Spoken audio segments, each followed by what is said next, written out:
মুস্তাফা নবী মুহাম্মদুর রাসূলুল্লাহ সাল্লাল্লাহু তাআলা আলাইহি ওয়াসাল্লাম নবী আমার বলেন, ওরে সাহাবে, যদি তুমি সবথেকে সম্মানীয় হতে চাও, তুমি এক কাজ করো, বড় কিছু আমল করতে হবে না, একটা মাত্র আমল করে নাও, তুমি সামনে জন ব্যক্তিকে সম্মান দাও, আল্লাহ তোমাকে সম্মানীয় বানিয়ে দেবে।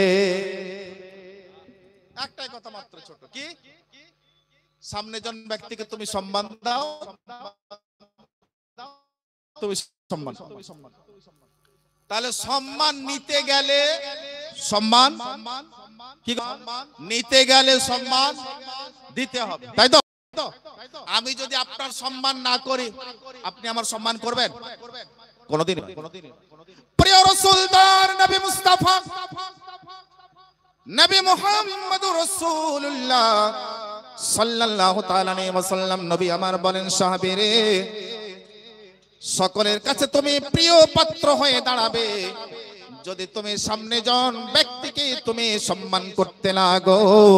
আমার আল্লাহ বলছেন, ওয়া তুইজ্জু মা তাশা ওয়া তুযিল্লু মা তাশা, ইজ্জত আমার হাতে, জিল্লাত আমার হাতে।